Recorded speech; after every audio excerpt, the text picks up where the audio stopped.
안녕하십니까. 여러분 그동안 잘 지내셨습니까? 오늘은 대단히 중요한 내용을 말씀드려 보려고 합니다. 그 주제는 예수 그리스도와 바실레이아와 에클레시아. 말이 어렵습니다만은 지금까지 우리는 예수 그리스도 이전의 하나님의 교회에 대한 정치 원리를 살펴보았습니다. 오늘은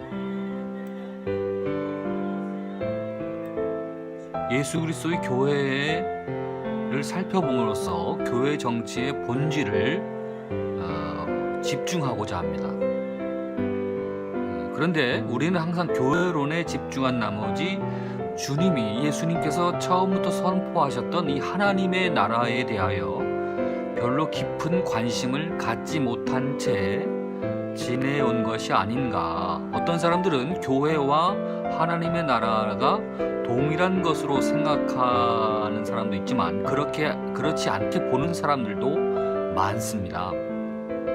그러므로 우리는 오늘 이 바실레이아와 에클레시아는 어떤 연관성이 있고 이 둘의 본질은 무엇이고 과연 주님이 말씀하신 교회와 그 본질은 무엇인가에 대하여 짧은 시간 생각해 보기를 원합니다. 바실레이아라는 말은 하나님의 나라, 사복음에 무수하게 드러나 있습니다. 주님이 직접 언급하신 하나님의 나라는 60회 이상 나타나 있습니다. 마태와 누가복음에서도 회개하라, 하나님의 나라가 가까이 왔다라고 말씀하셨고, 이를 천국 또는 하늘나라라고 사람들이 번역을 하게 되었습니다. 그런데 구약에는 이 바실레이아에 대한 언급이 없습니다. 다만 이에 유사한 단어가 있을 뿐입니다. 그것은 하나님의 다스림과 그의 왕권을 말하는 것입니다.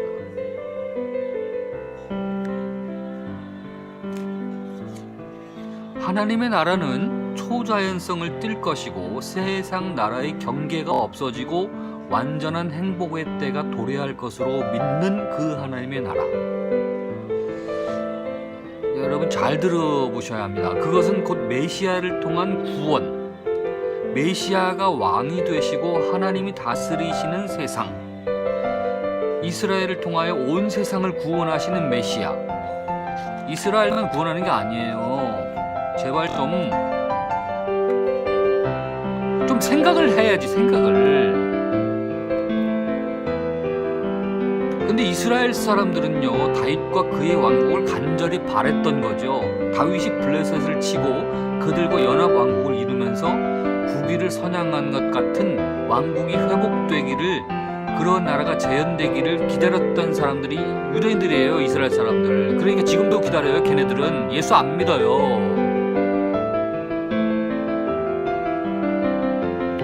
시편이나 여러 구약 성서에도 장차 올 그 메시아에 대한 언급들이 나타나 있습니다만 이스라엘 사람들은, 유대인들은 지금도 기다립니다. 안 오셨다는 거죠. 그런데 신약 성경에서 세례 요한이 미래형으로 기다리고 있었던 하나님의 나라를 곧 임하리라 라고 선포했던 거예요. 그래서 회개하라는 나라가 가까이 왔다. 그런데 그 이상의 설명은 없었습니다. 하지만 이 이스라엘 사람들은 토라나 쉐마를 통하여 말쿠트 샤마이, 천국에 대해서 모르는 사람이 없었습니다. 그러나 그 하나님의 나라는 감추어져 있었고 이루어진 적이 없는 오직 믿음으로 기다리고 있던 나라였습니다. 그래서 지금도 믿음으로 기다립니다. 여러분 이것이 분간이 잘 되시길 바라는데, 그러면 예수 그리스도와 하나님의 나라는 뭐냐? 예수님께서 하나님의 나라를 예수님께서 하나님의 나라를 선포하신 후에 가장 구체적으로 하나님의 나라에 대한 언급이 나타난 말씀이 바로 주기도문이에요. 주기도문. 그 첫째는 하나님의 이름이 거룩히 여김을 받게 하는 일이다. 하나님의 나라가. 둘째는 하나님의 뜻을 순종하는 것이다.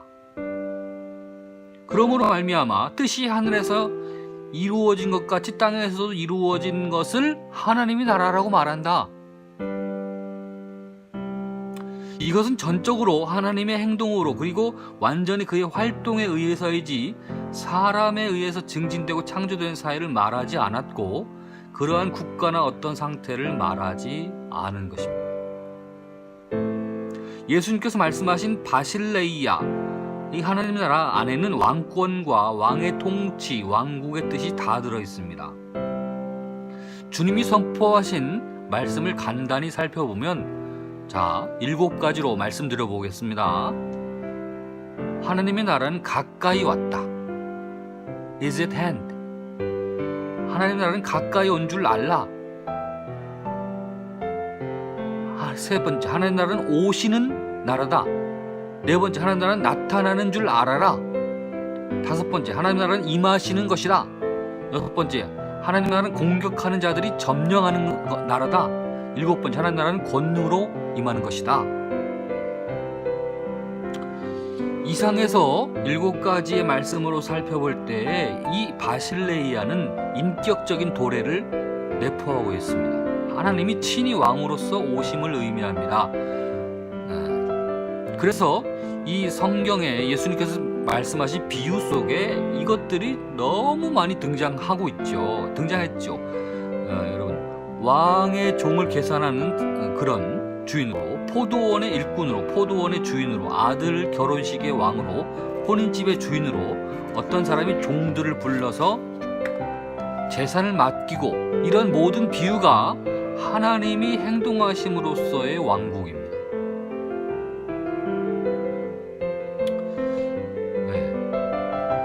근데 이런 하나님의 나라는 메시아를 통하여 온다는 것이죠. 메시아는 하나님의 나라와 뗄래야 뗄 수 없는 관계의 존재입니다.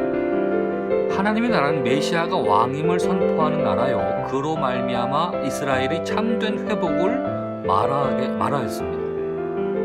이것은 지극히 높은 데 계시는 하나님께 영광이었습니다. 그것은 종말론적으로 땅에는 평화였다.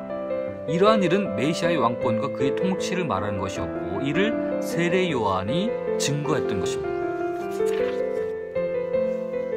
그러면 주님의 선포를 보면 하나님의 나라는 주님 말씀 당시에 이미 충만하였고 실존하였다. 이해되셨습니까? 주님의 말씀을 잘 들여다보면 이런 거예요. 하나님의 나라는 이미 주님 말씀에 의하면 이미 그 당시에 충만하였고 실존했다. 가까이 와 있고 때가 찼고 왔다.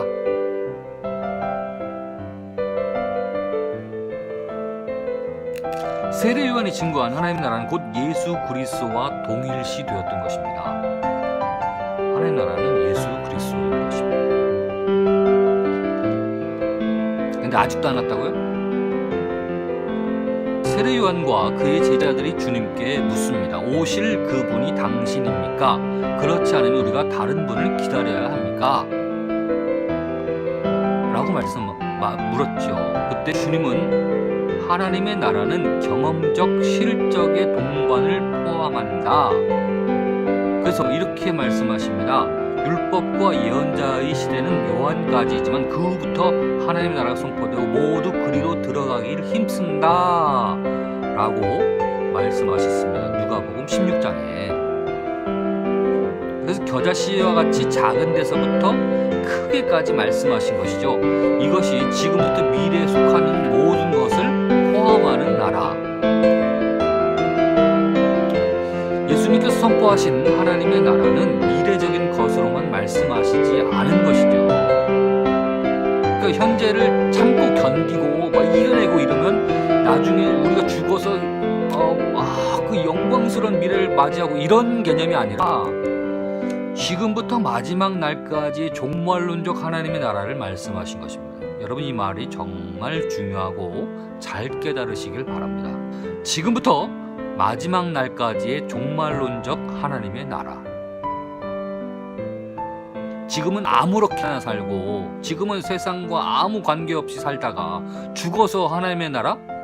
그 무슨 의미가 있다는 거예요? 예? 이웃과는 아무 상관없이 교회가 그렇게 살고 자기들만 위에서 살다가 죽어서 주님 만나겠다고요? 도박이에요? 예? 그래서 주님은 주여 주여 하는 자마다 하늘나라에 들어가는 것이 아니다. 의인들은 그들의 아버지 나라에서 해와 같이 빛날 것이다. 창세 때 전부터 준비한 이 나라를 차지하라. 그래서 이 겨자씨의 비유 같은 비유를 보면 하나님의 나라는 점차적인 완성을 가르쳐 주고 있는 것이죠. 이 세상 안에 속한 우리의 공동체들, 교회뿐만 아니에요. 교회를 국한하는 것이 아닙니다. 우리가 살아가는 이웃들, 그들과 살아가는 동네 공동체라든지 국가 공동체, 세계 공동체, 평화 공동체, 통일 공동체, 이와 같은 공동체 속에 임하게 되는 하나님의 임재, 하나님의 나라.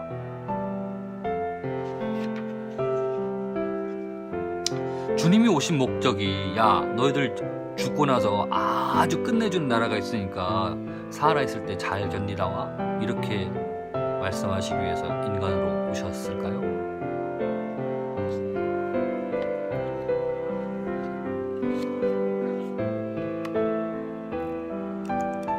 그럼 에클레시아와 바실레이아, 에클레시아 교회는 제가 교회 정치 초반부에 말씀을 드렸습니다마는 이 바실레이아를 준비하는 인간들의 세상 안에서의 공동체, 이게 에클레시아예요.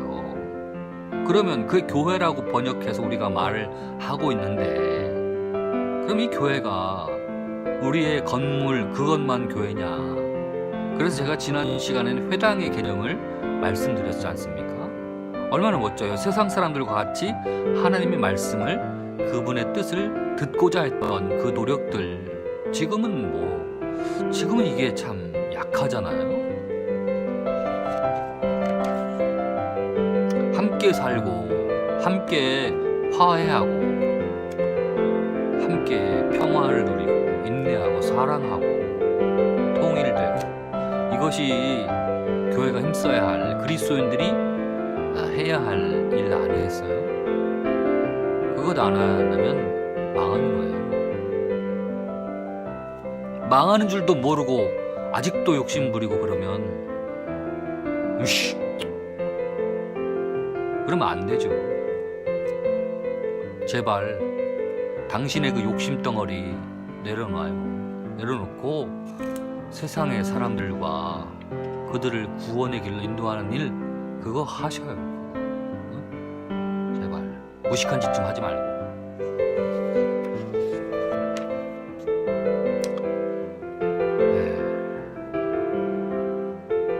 그래서 이 베드로가 신앙 고백하지 않습니까? 너희는 나를 누구라고 하니?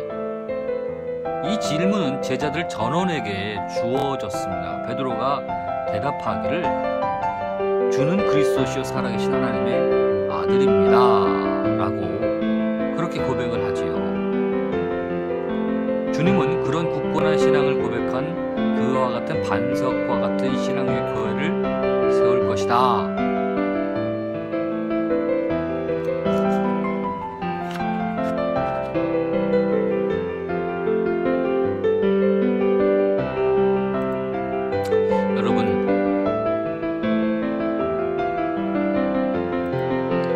우리는 다 연약하죠.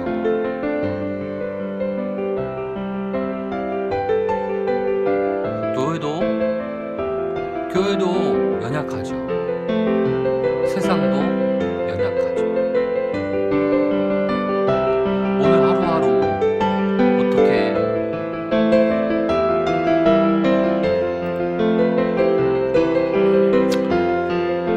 이번 내일은 부활주일입니다. 예전처럼 맛있는 거 자기들끼리 다 해먹고 계란 하나 이웃에 갖다 고마워하겠어요? 맛있는 걸 같이 드세요.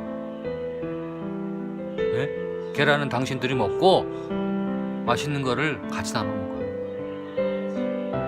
여러분, 좋은 기쁨의 희망찬 부활절 맞이하시기 바랍니다.